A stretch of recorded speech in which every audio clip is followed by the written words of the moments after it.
host of the I Don't Think We Talk Enough About podcast, and I'm so excited to introduce today's guest, as I think so many of you are going to absolutely love this conversation. I'm joined by Dr. Sabina Brennan, a neuroscientist who has recently published the best-selling book, The Neuroscience of Manifesting, and it's brilliant. She's brilliant. Manifestation gets a lot of attention on social media, but there is little information about the science behind how it works. Maybe you've tried some manifesting techniques and put your trust in the universe, but not had the expected or hoped for results. Well, Sabina changes that for you. She shows you how to make manifestation work for you. Through her brilliant 6 C's protocol, she guides you through a way that scientifically brings more hope and less reliance on woo-woo. Sabina is a chartered health psychologist, a neuroscientist, a motivational speaker, and host of the Super Brain podcast. Her books, 100 Days to a Younger Brain, Beating Brain Fog, and now The Neuroscience of Manifesting are all Irish Times bestsellers. Sabina is on a mission to help you understand how your brain works so you can better understand how you work to help you to attain health, well-being, and your true potential. She's a long-time advocate for brain health and for the needs of individuals with neurological conditions. She represents Ireland on the Scientific and Medical Advisory Panel for Alzheimer's Disease International. She really is an expert in neuroscience, and her work on manifestation is an absolute gift to us all. I loved this conversation with Sabina, and I have a feeling that many of you are going to benefit from it too. Enjoy. Sabina, welcome. Thank you. I'm so excited about having you on this podcast. There's so much in the social media world around manifestation, and I was so intrigued by your book around the neuroscience behind manifestation, because it brought a whole new level. And you talk a lot about how you're demystifying the woo-woo of manifestation. And your book claims, and I love this, your book claims that it outlines how manifestation techniques are backed by solid science so people can understand themselves and manifest the future they desire. What a beautiful claim. Yeah, but it is true. I became a psychologist and a neuroscientist out of a fascination between the brain and human behavior. I'm always, why do we behave the way we do? I used to be an actor many, many years ago.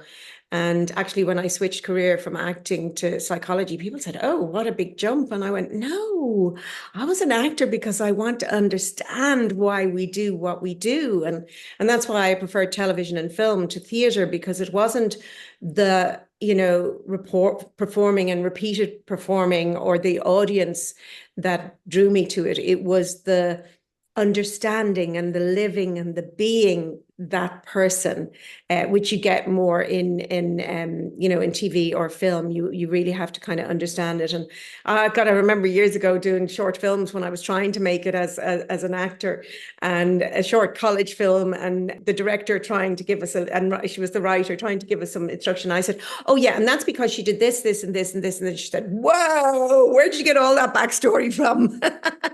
But, I kind of had to figure out, why would somebody do that? But anyway, yes. So I'm fascinated by human behavior, and left acting, did a degree in psychology, and then got a scholarship to do a PhD in neuroscience. Really kind of sort of developed a mission, really, I suppose, to help people understand how their brains work so that they can better understand how they work. And when you understand how you work, you have a far better chance of reaching your optimal potential, or, manifesting those dreams, because a lot of us repeat similar mistakes and, keep kind of doing the same things over and over again and not understanding why we do it and not understanding how change works and what you have to do to change up things. I just think it's mad. You know, we are our brains, and it's the organ that most people know least about. So that's kind of my mission. My other books have focused on the neuroscience of things like, you know, brain health, brain fog, keeping your brain healthy. And that stemmed from my work directing a dementia research program for several years.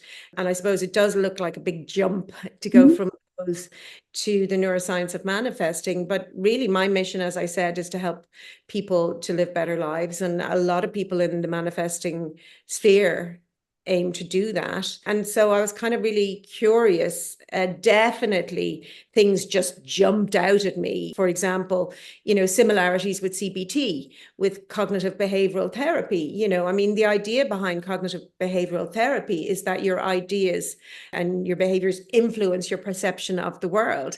And, you know, in CBT, you know, things like acting as if and visualization are used, and they're solidly grounded in science. And CBT is about as far as you can get from woo. You know, it's got so much science behind it. And a lot of people might associate it with dealing with depression, anxiety, or post-traumatic stress disorder, but it's also got science, you know, based behind it in terms of other aspects of your life. And yes, there's kind of huge similarities. So essentially, really what I wanted to do was weed out the woo, because there is a lot of myths, misunderstandings, misconceptions out there. And so I just wanted to get to the core of what actually works. And I kind of call them the 6 C's. Well, I don't actually think I call them the 6 C's in the book, but it worked out very nicely. It's compassion for yourself, connecting with your authentic self, you know, embracing change, gaining clarity about what you want, and coherence across, you know, so that you align your thinking, your behavior, your actions with your authentic self and your goals, and then using manifesting techniques to create that goal. And that's sort of really the book, you know, in a nutshell, is going into those core steps and techniques and explaining the science behind them and why they work and how they work. Yeah, I really picked up on that in the book. And actually, because you didn't mention them as the 6 C's, and I was like, this is the 6 C's. And I thought that's something people can really grab hold of. People like a step-by-step plan, don't they, Sabina? They do. And I do, It but I makes do. more sense to them. Yeah, I'm not a manifesting guru. You know, I'm a psychologist and I'm a neuroscientist, but I outline the steps and the techniques. And yes, you actually could use the book as a stepwise Mm. program to manifest. But I wanted to be very cautious and clear in the, you know, writing the book, that I wasn't saying, here's what you do. Basically, I'm saying this is actually what works, Yeah. explain how it works. So essentially, you can take that information and implement it in your own life. So essentially, yes, it can be used as that, but my main aim was to explain how it works and what's going on in your brain, you know? And in that, you give the power back to the you, don't you? You put the power back into the person. And I wonder whether we've probably jumped ahead a bit in this already. I wonder if we can just go back a little bit and share your definition of what manifestation actually is. Yeah, I mean, I think, and I found myself starting with what it's not, um, Okay. as a way to sort of explain it. You know, manifesting is not a passive process where you think your dreams into being. It requires action, and that's the key thing. And really, manifesting is the practice of transforming your thought into reality through visualization, action, whereby you have to develop the discipline to Yeah. focus on and take action towards your goals. You Mm. know, you know, it is a very, very active process, and that's where a lot of the misconceptions lie, and that's where a lot of the stuff that's on social media. Share this post, and you'll get £1 million tomorrow. No. And interestingly, that ties in with the science of the brain. I think you talked about it in type 1 and type 2 brains. How we process information. So basically, we process information. Information kind of really comes through. There's a slow way and a fast way that information comes in. Is this kind of what you're referring Yes, to? I'm just Yeah. thinking about those people that do believe in that kind of. Yes, yes, and we all do. I mean, I do write about this in the beginning of the book. I got call the introduction curiosity, because I use it to explain why I was curious about it, and the things that kind of, I suppose, it really, don't skip the introduction. It No, really has some really, really important stuff in there. And the thing is, we are all predisposed to believe in the supernatural. It's kind of the way our ancestors made sense of the world. And actually, what I say is that, science is just magic explained. Essentially, if you think back, our ancestors afforded supernatural powers to thunderstorms and to lightning and to summer solstices, or those things where the moon gets blocked out, eclipses.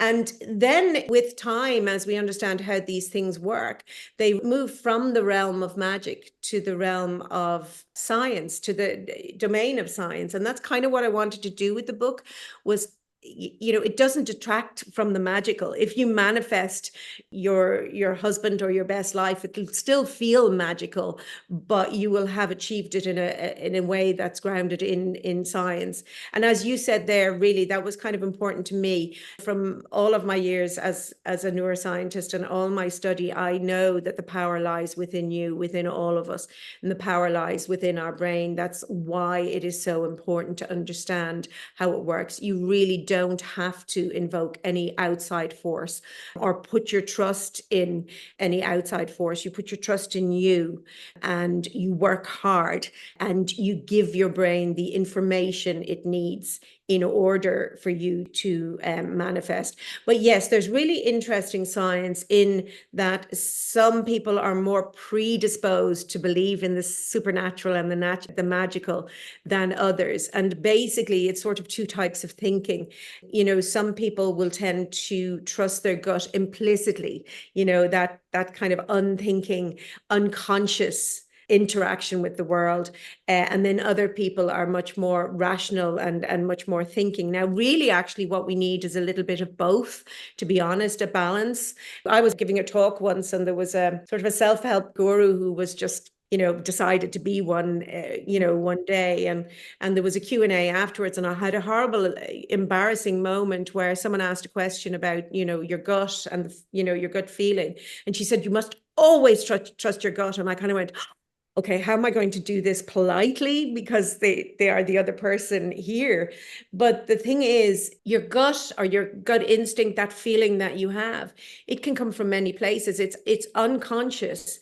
Sometimes it can be very, very accurate. It is seeing something in a situation that it recognizes, your brain recognizes from before, that says, whoa, this is uncomfortable.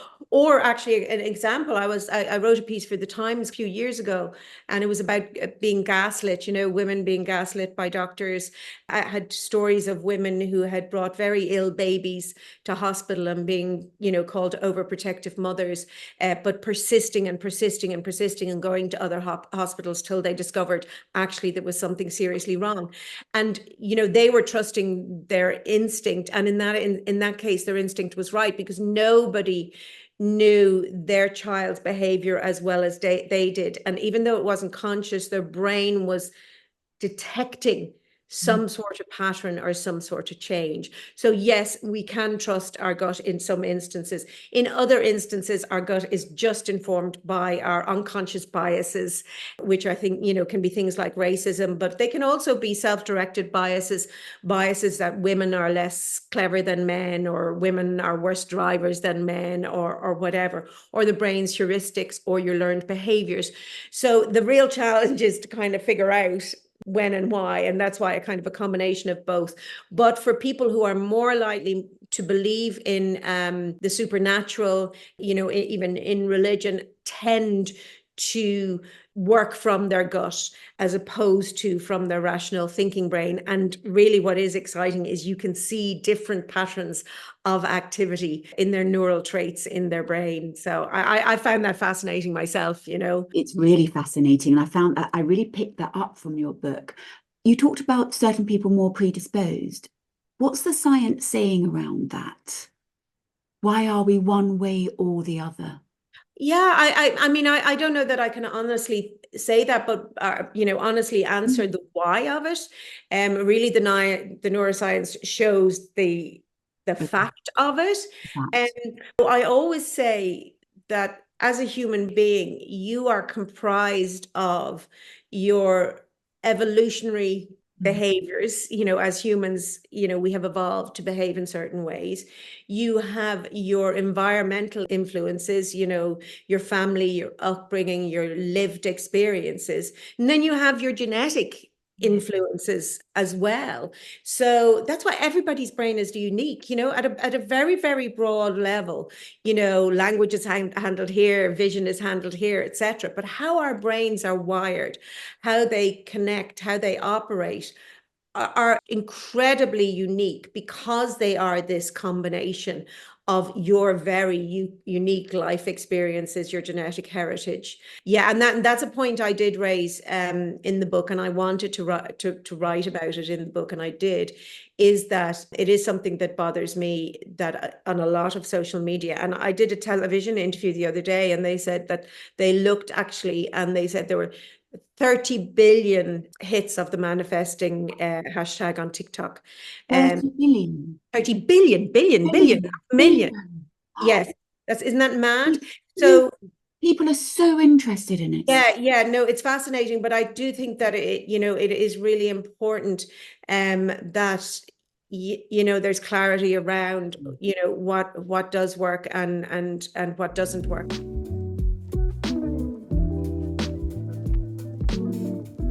The Embody Lab is an online resource for embodied education, self-discovery and healing, founded by Dr. Scott Lyons, a renowned author and expert in holistic psychology and mind-body medicine. The Embody Lab is committed to making somatics and trauma healing accessible to everyone by offering virtual events, summits and certificates. The Embody Lab empowers individuals to embark on their own journey of personal growth and transformation through a diverse digital catalogue of programs and resources. Explore exclusive teachings from world-renowned experts like Gabor Mate, Bessel van der Kolk, Peter Levine, Diane Paul Heller, and more. Join the Embody Lab community to deepen your healing path. I'm a huge fan of the Embody Lab, and just for you, I have a special code which gives you 10% off all of their courses, and that's Helen 6788. The Embody Lab truly is a wonderful resource for your healing journey. But I think that just shows how much interest there is in manifestation. But what I like about the way you've written the book is you bring in the truth behind it of what will work. And the big part to me that which really makes sense, but we can't get there without really understanding ourselves at our core level, can we? So I really appreciate the way you brought in the more therapy aspect, really, of compassion to self, understanding ourselves, because there's no point in manifesting something that is never going to actually really align with who we really are at our core. It won't work in action. That's why I ordered the book the way I did. You know, I started with compassion. Most manifesting books start with gaining clarity about what you want. And I think there's just foundational steps, which are, you know, self-compassion. And that's a hard one. You know, that's really a hard one, certainly from how I was brought up. To love yourself was an insult. You know, oh, she loves herself, you know, she's full of herself.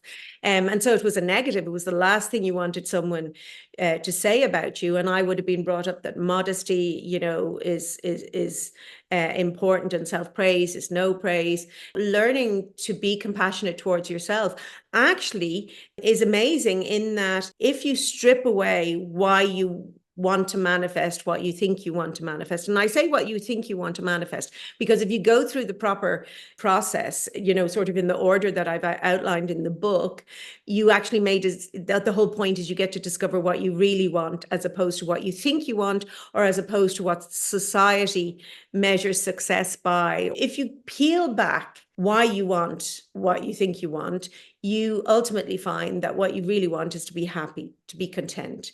And usually we also want some meaning and purpose in our lives. Now, the wonderful thing about engaging in self-compassion is that the side effects are happiness and contentment. So there you go, straight off. If you are compassionate towards yourself, you get to the core of what really matters. You can be happier. And also as well, and I write about this in the book, self-criticism is a form of self-harm, really. In contrast to, the lovely benefits of self-compassion, self-criticism ultimately, leads to things like stress, anxiety, depression, lowered self-confidence, lowered self-esteem. So it really is, a rather nasty thing to do to ourselves. And really, if we could just treat ourselves the way we treat other human beings, that would be, so, because most of us would not deign to really criticize someone else in the way we criticize ourselves. And we criticize every single aspect of ourselves. So that's, to me, is, that's the really, really fundamental. And the lovely thing about self-compassion as well is that oxytocin is released. And oxytocin is also referred to as the cuddle hormone or the love hormone. And so it's a great way to get that lovely feeling that women get after they give birth, that sense of, which is pretty incredible, when that baby arrives, you just have this like overwhelming sense or feeling of love. It's also released after we orgasm, and that's why we get this sort of sense of bliss and this desire to cuddle. And an interesting side effect is that aside rather is that after we orgasm, women get a bigger rush of oxytocin than men. Men get it too, but not in as high quantities, which I think, this is just me making an educated guess. That's why men kind of turn over to sleep sooner than women. They've had their little cuddle. Gosh, that's fascinating, isn't it? Isn't it? Yeah, we are. I think I don't think it strips away the magic to go down to that level of detail. I think it really adds to the magic. How incredible is our brain? How incredible are we? Yeah. How incredible. And I have, since I've been on this journey as a therapist, and fascinated by neuroscience and the brain, because I'm so aware that my clients have a thirst for really understanding what's going on at the brain level. It equips them with really informed choices, decisions, understanding themselves better. But I've really been aware of catching the different hormones as they come in, the Right. feel-good hormones, catching like when it's serotonin, catching when it's oxytocin. I can feel it flooding my body.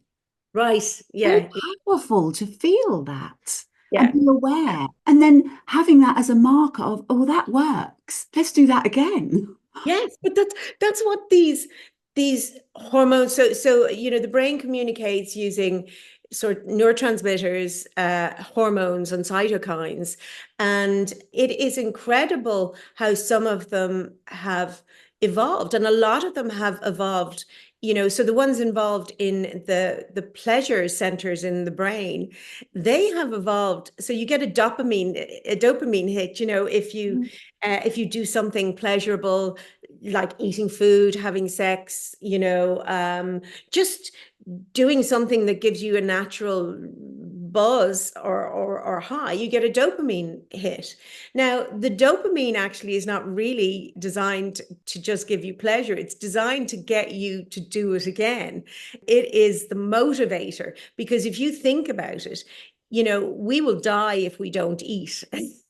So eating has got to be pleasurable. You release that, you go, oh, that feels nice. Instead of this intellectual sort of, I must eat to survive, it's, oh, that's nice, that's rewarding, do that again. It's the same with drinking water, when you're quenching your thirst. And lots of our behaviors. Yeah, I mean, I think it's fascinating how we've evolved. And I think understanding that helps us to address so many issues aside from this manifesting, but issues that I'm sure you deal with in your practice, around addiction and repeating, unhealthy or unhelpful behaviors. Yeah, the second foundational step I think is really important is connecting with your authentic self. And I do go into detail in the book. And this was quite a challenging chapter to write. I hope it was easy to read, but really I wanted to get across that message about your sense of self. Yes. That sense of me, who I am. We have this sense that it is immutable, that it is there, that it is unchanging. And the truth of the science is that your brain has just created this sense of self from the experiences you've had, from the opinions of others, from something that was said to you when you were 5 years old. Literally. And actually, I think with a lot of us, we carry stuff from way back. And the interesting thing is, we never, ever, ever test the veracity of that. We just accept it, because the thing is, brilliant as your brain is, your brain really is a data, processes data so that it can make sense of the world and predict what's going to happen next, so that you can interact with the world in a safe way. What it doesn't do is make value judgments. It doesn't assess whether that information is correct or accurate or whatever. It just takes the information. And so that is why in the second chapter of the book, I say you've got to make an appointment with yourself. You've got to, look at that story of you, that sense of self, and examine where that information came from. Test its truth. And what's lovely is, and you were talking there earlier, and I think the wonderful thing about understanding how your brain works is you come to realize that you have way more control over yourself and your life, and way more choice than you thought you had. It really is liberating. I'm not saying it's easy, No. but understanding helps immensely. You talk about, habitual behaviors, I mean, a lot of manifesting is about change, which is the next chapter in the book. For a lot of us, and I've said this frequently, and I say it in the book, what we call manifesting, what is the current manifesting popular idea, really should be called conscious manifesting, because we have all been manifesting all of our lives, but we tend to do it unconsciously. So manifesting is to make something happen. As I said earlier, it's about deciding on a goal, visualizing that goal, and then the brain is brilliant at solving what are called inverse problems. So when you know the end result, your brain is brilliant at figuring out how to get there from where you are now. How wonderful is that it actually can do that? It's amazing. The visualization, I was going to say, is so powerful, isn't it? Yes. And catching the effect on your nervous system with that visualization. I mean, we use that a lot in therapy. Yes, absolutely. Around what's happening in the body as you visualize. Listen, check it, clock in with it. There's so much information there, isn't there?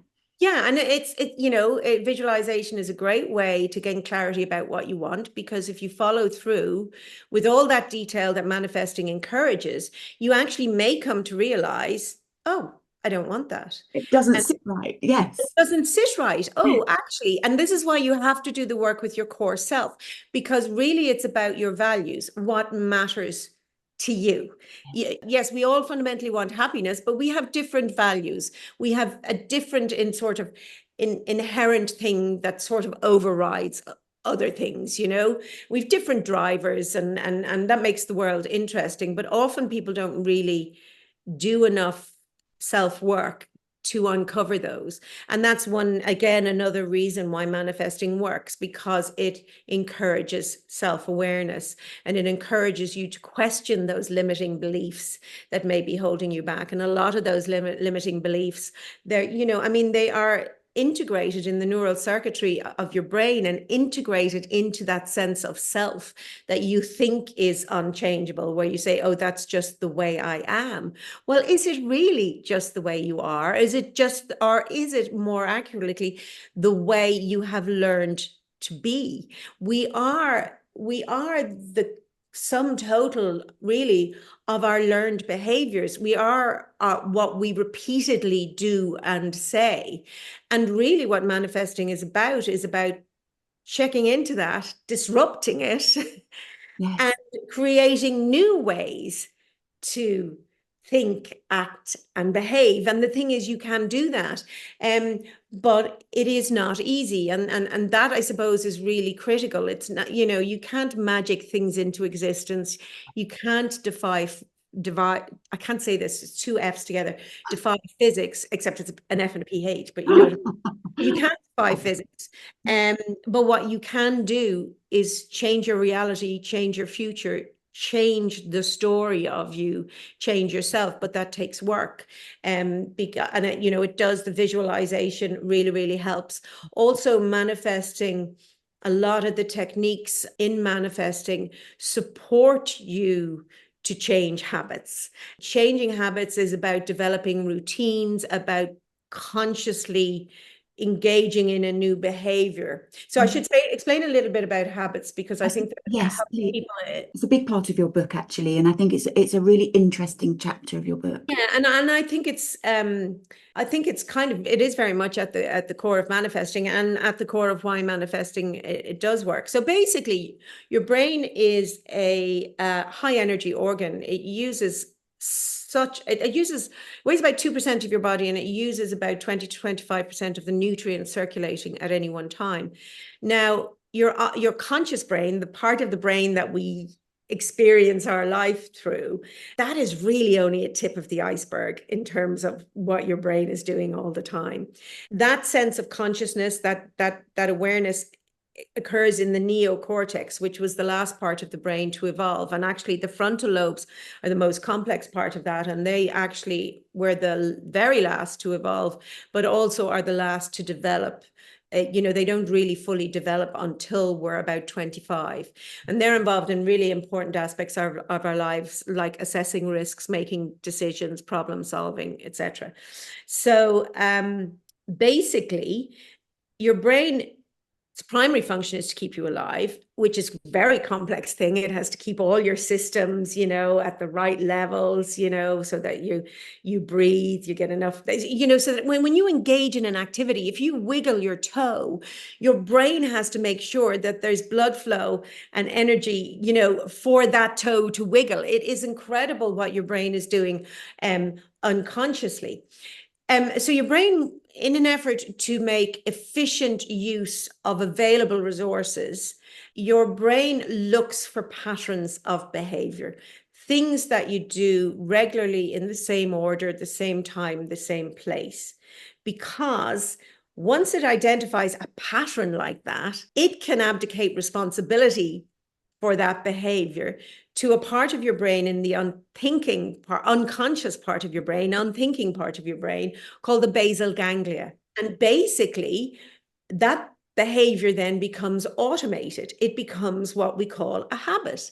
Okay. You can do that without consciously thinking about it. Therefore, it is far less effortful. In fact, it's effortless, really, and that applies to so many complex activities. I mean, if you think back to learning how to drive your car, a driving lesson, you'd come home, and I'd come home anyway, and nearly need to go to sleep. You see, you've done that with your head. Your head is absolutely full. It is exhausted. It has no more resources left. No. It was so hard. Yeah, and the concentration. Oh my God. Yes, and attention. Yes. So much energy. Again, which is something that I really focus on then sort of in the next chapter of the book. But then within a matter of weeks, you not only can drive without thinking, effortlessly, you can end up in a location at the school to pick up your kids without even remembering getting there, you know? Frequently, yes. Yeah, it is incredible. And now, fortunately, your brain is connected to your cerebellum, and the parts of your brain that are, handling those things, so that it can draw you back out Oh, if good. a signal, like, oh, there's a child on the edge of the road, are they going to run across? And you will be drawn back into functioning. But for the most part, allowing it just to happen automatically is a really efficient way for your brain to make effective use. So basically, we live a lot of our lives unconsciously, and basically, I think what manifesting helps us to do is to create the new habits that we want to create by keeping them to the fore. So things like vision boards, affirmations, constantly reminding yourself what it is you want to do, encouraging you to take action and to do it, at a regular time, in a regular way. And I even say that to people who feel overwhelmed, who feel burnout. Pick out things in your life that you do frequently, in random order, and pick a regular time and do it in a regular seat, like the washing, or so instead of having this mad panic the night before a rugby game, looking for the kids' rugby kit to have it washed and dried, you say, look, straight after the game, that goes in the wash. I wash it on the Monday and it will be ready. And then within time, that just becomes automated. You don't have to think of it, and you can free up space for what it is you really, really want to do. So I think understanding that helps us to understand that adopting any new behavior, any new thinking process to create the new you and the new reality and the new future that you want to manifest really requires focused attention and action, and discipline. That's what I arrived back towards. At the beginning, it is developing the discipline to engage in that, and then moving on to clarity. Clarity builds on that. Great chapter, your clarity. Yeah, Great chapter. Thank you. When you gain clarity, the thing, and that's what I wanted to explain, because so many manifesting books focus on gaining clarity about what you want. And I really wanted to explain that there's so much science under this, what it works. And it has been called by other names. It is called by other names in different ways, goal-focused behavior, and it's something that a lot of people have done in their lives and don't associate it with manifesting. I'm talking about people consciously doing this, not the unconscious manifesting that we do. So the way I describe unconscious manifesting is something anyone can do it. Okay. So that's another little thing that bugged me online was, oh, I can't manifest. And you kind of go, well, you've been doing it all your life. The example I frequently use is, if you want to have a shower, you make that happen. You manifest a shower. It's automatic at this point in your life.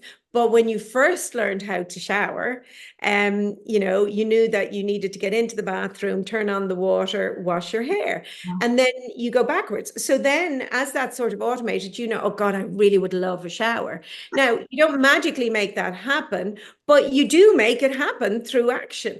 You go upstairs to the shower, you undress, you turn on to the water, and you step in. You have manifested having a shower. You have changed your reality.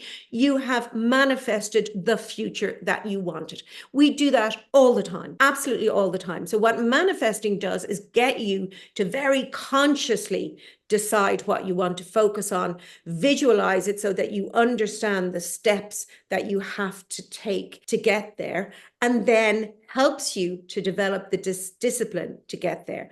Also, in terms of clarity, what manifesting does is, and this is a key point of the book, is that gaining clarity about your goals and visualizing them activates the salience network in your brain. So basically, there are so many billion bits of information that your brain is being bombarded with from the external world, but also signals from internally, signals from your gut, signals from your inside. That, brilliant as your brain is, it cannot process all of that information. And so it filters in information that is salient, information that is relevant. Primarily, it is going to filter in information that is threatening to you, because its primary function is to keep you alive. It will filter in information that will upset homeostasis in your body. Oh my God, I'm too hot. Because your body temperature needs to stay at a level, at a particular level. After that, then there's a certain level of randomness.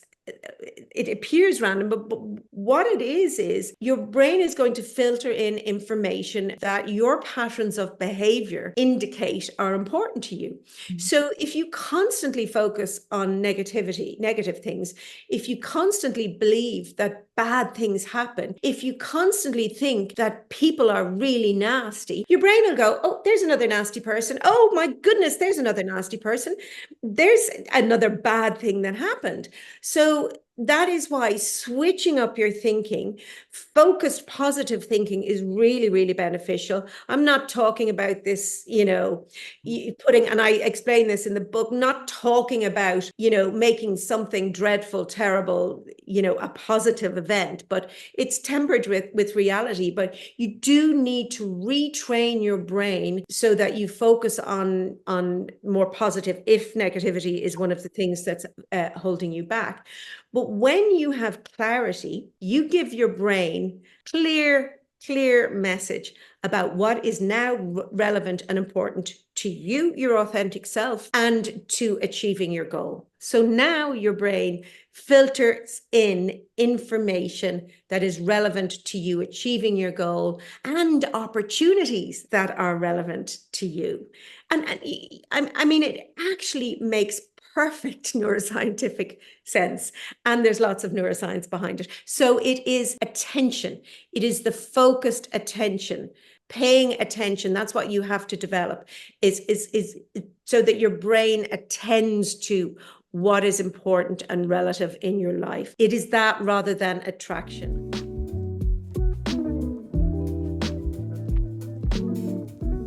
My debut book, Choose You, is out now.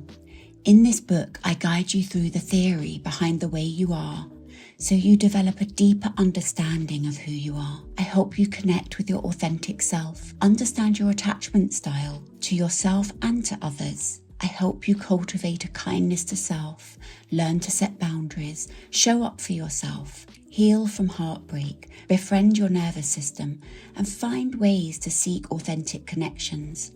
I truly believe that we can't connect fully with others if we don't truly understand our own needs and desires. Choose You helps you find the answers you've been looking for. Choose You, out now. I tell a story in the book about when myself and my husband were saving to get married and saving for a house, and we were pretty damn poor, to be honest. We weren't starving, but we didn't have a lot of what they now call disposable income. And our old banger of a car went on fire one day when we were driving. Like flames started coming out of the engine. Anyway, so my husband started looking for a car, and I was probably I had what people would call now a scarcity, relationship with money. Oh my God, we've been saving that. We have to be very careful about what we spend this on. So it was really important to me that we didn't pick another car that we were going to have to replace again, and because we still wanted to afford our house. So my husband, this was back in the day when cars were advertised in newspapers, and he was reading through the cars, and he said, oh, I think we should get a Mazda 323. And I kind of went, well, what's that when it's at home? I've no interest in cars or whatever. So he showed me a picture of one, the newspaper ad. And I went, oh, okay. So the next day I'm going to work and I just see Mazda 323s everywhere. Oh, I'm going, so if you were to believe some of the manifesting, you'd say you attracted all of those into your life. No, your brain, they were always there. Those Mazda 323s were always there, but they were not relevant to me. The relevance of cars to me that my brain was filtering in up to then was whether a car was speeding or whether it was going to be dangerous, whether it was going to stop at a traffic light, whether it was my husband's car who's going to pick me up, whether it's my boyfriend's car, my ex-boyfriend's car in a car park of a place I'm going to go into. They're the kind of cars that my brain was filtering in. Now I told it Mazda 323s are important, so it filters them in. It will also filter in, if you're trying to manifest a new job, it will filter in a job opportunity for you, or it will filter in somebody that you meet that has some aspect of what it is you want to achieve. So all of that stuff is there. We just are literally blind to it. We have what's called inattentional blindness, and that can be overcome through focused attention. But focused attention requires huge amount of energy. It really does. And that's where manifesting helps. The practices and things like self-compassion and self-awareness help support you to do that hard work. And I appreciate the way you brought that in as being the important steps, because a question was coming to mind then around what are the blocks to people manifesting? And I think that's what it is, isn't it? That lack of self-awareness, or that lack of the connection to our core authentic self, lack of self-compassion. Anything else you'd add before I go on to my Instagram community questions? Yeah. Well, the limiting beliefs, Yes, I think most of the things, much as the power to manifest lies within us, most of the things that stop us from manifesting also lie within us. Now, actually, that's a very, very empowering statement, because that is giving the control to you. If you are limiting, if you are the one preventing you from manifesting what you want, then it's within your gift to change that. Now, I do want to say, just before we go any further, this is all very well talking about manifesting. I'm very, very conscious that, we are in an economic crisis at the moment. Some people are struggling to even afford food to eat for their families. Some people are dealing with very devastating diagnoses, all those kind of things. Now, you cannot manifest or magic away if you get a diagnosis of a life-threatening disease that there is no cure for. I a friend of mine actually has given me permission to talk about his name is Gary, and he came to my book launch a couple of weeks. We have spoken together at various events. He was in my brain health sphere, and he has invited me to speak to people. He was diagnosed, sadly, at 42 with early onset Parkinson's. And he always says, I have Parkinson's, Parkinson's doesn't have me. And really, there is a certain element, and I think this is very important in manifesting.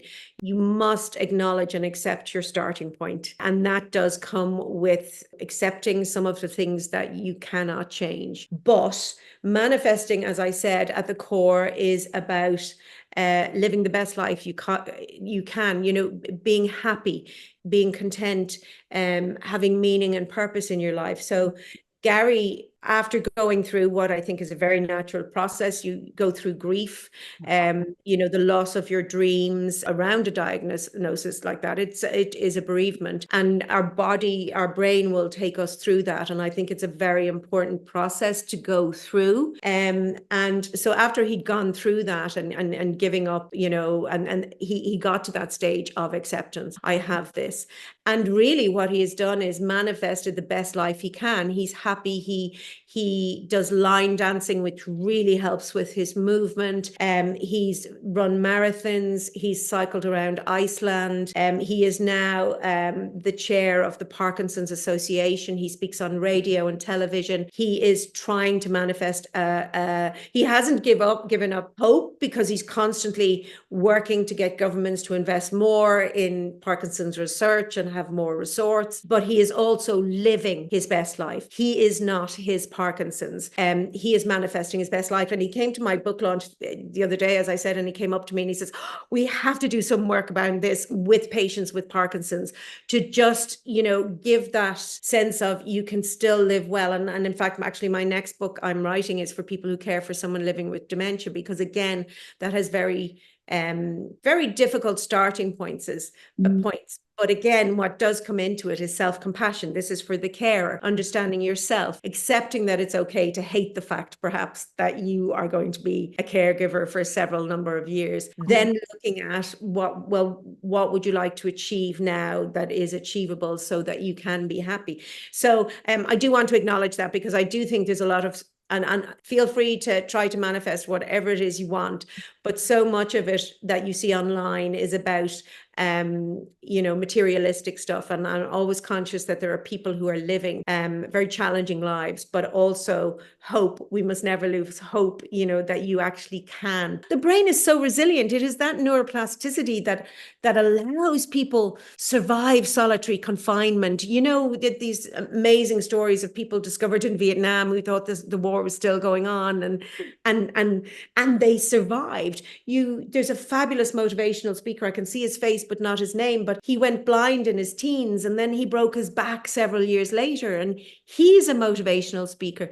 So the brain has this incredible ability to adapt and change, and manifesting does really tap into that ability. The second last chapter in the book is about coherence, which a lot of people will know in manifesting. It's about aligning your thinking, your behaving, with yourself, and really that to do that requires self-regulation, and your frontal lobes, which really require a lot of energy, that's where self-regulation lies. So it's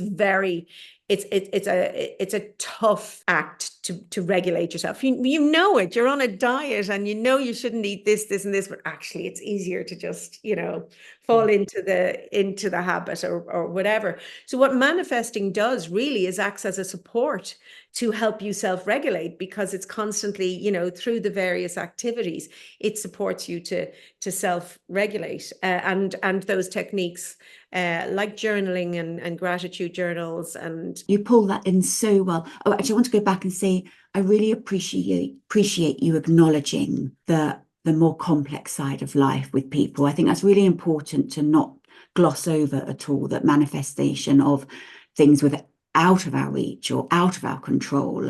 I think I think that's where acceptance comes in, because that acceptance is so key, and it's a big piece of work on its own. And I love the story you shared of Gary, and I really appreciate you sharing that. I think that will he's an amazing individual. Incredible. But and we do not start at the same place. And, the only way you can measure success towards your manifesting goal, the only person who you should compare yourself with is yourself. You should never compare yourself with somebody else. I love that. And I think that's very, very important. It is. Beginning of manifestation. Yeah. Sabina, I could talk to you for hours and hours. I wanted to move on to another section of the podcast where I asked my Instagram community, who are wonderful support to my journey on Instagram. Yes. Some of the questions that came in, we won't have time for them all. But I know you stated that you're not a manifestation coach, and I understand that. But from your kind of neuroscience perspective and your psychology background as well, lots of people asking how to have patience with the manifestation process, because there's lots of on social media, do this will happen, trust in this, that will happen. I just wonder whether you had some words of wisdom around that. I think it's part of the human condition. And I think acknowledging that may help you, I mean, instant gratification, there's this constant pull between the hedonistic pleasures of the now and the long-term goals. There's this, I do write about this in the book. Actually, I write it in a way under the guise of procrastination. Why do we put off doing something that we know we need to do or want to do, and we know that we are going to suffer for not doing it? Why do we do it? And it is this pull between the instant gratification and the long-term goal. I'm sure you've come across that marshmallow test. They do a test with kids. They say, they put out some marshmallows, and you can have one now, or if you wait till I come back in the room, you can have 4 or the whole packet or whatever. And actually, the inability to resist that temptation actually can predict future behavior in incredible ways. So I think that's another important thing to recognize, that you are individual, that some people more predisposed to engage in the immediate reward than others. So in other words, some people will find it easier to delay gratification than others. But I think that in itself, understanding that about yourself, will help you to realize that you need to put more supports in place, that actually you may need to have somebody else help you to self-regulate, or the manifesting techniques may help you to self-regulate. So don't forget, like, we're not going through this journey on our own.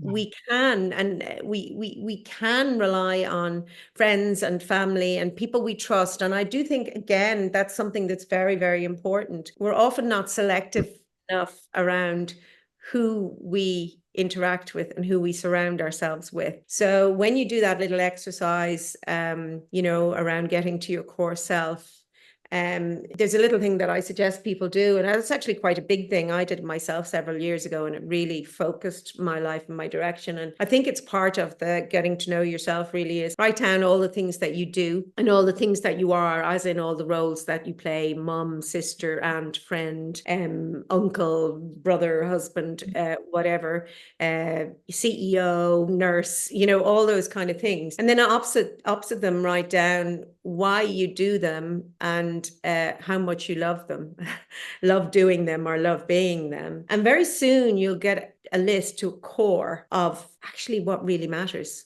and you will find on that list some things that you have no real reason to be doing, or some people that you discover aren't really beneficial in your life. And I kind of say, look, you only live one life, have a culling, just get down to those core things that really matter, and those people who are going to support you and enrich your life, not those people who are going to drain you and pull you down. I think that's very critical. And often we feel we have to. There are some things that we have to do, because if we don't do them, they will cause a real conflict with our true values. So I mentioned caring for, elderly relatives or something, or somebody that might be something that is unpleasant that you would rather not do, but you have a core value where you feel a duty to do it. And so that's when you do, but other ones won't have that, so it's a kind of about marrying. And that's why understanding your core values is really important. But yeah, you only live one life. Why waste it with toxic people? Why waste it doing things that you don't even remember why you do them anymore? Oh, Sabina, I love that you brought that in, because it's that existential quote, isn't it? That this is not a dress rehearsal, And I think that's so important. That sits beautifully with the manifestation process, actually, doesn't it? Is that this is not a dress rehearsal. What do you want your life to be like? Let's create that. Yes, you've been given this amazing gift of life, and we waste so much of it. I mean, think about it. Really? Are you going to waste your life sitting watching television for 4 hours every night?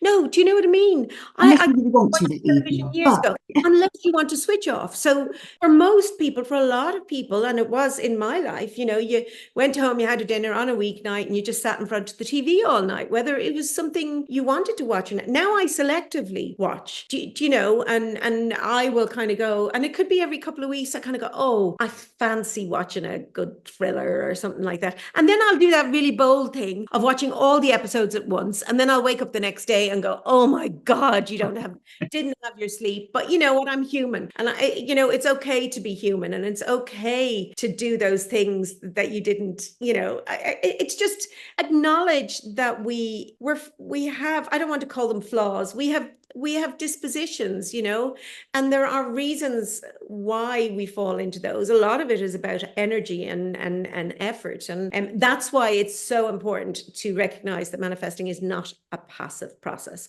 And I'm sorry, folks, really nothing will happen magically.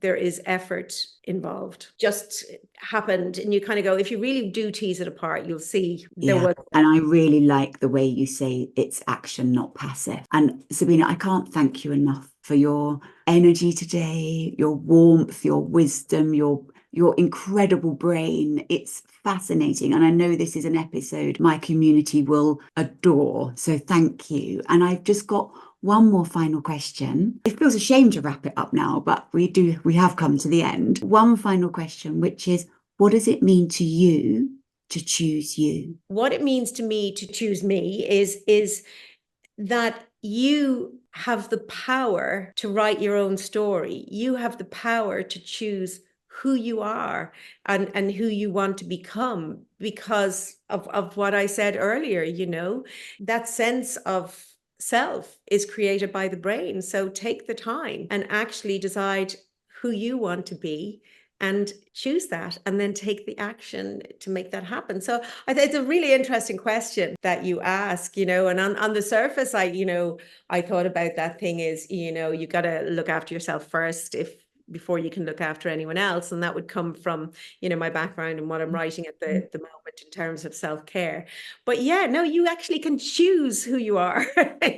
I love that. And you've proved that today with everything you've brought in from the manifestation aspect. I loved that answer. And thank you for sharing. And Sabina, thank you for today. I've really loved this conversation. Me too. Thank you so much for having me. No, you're welcome.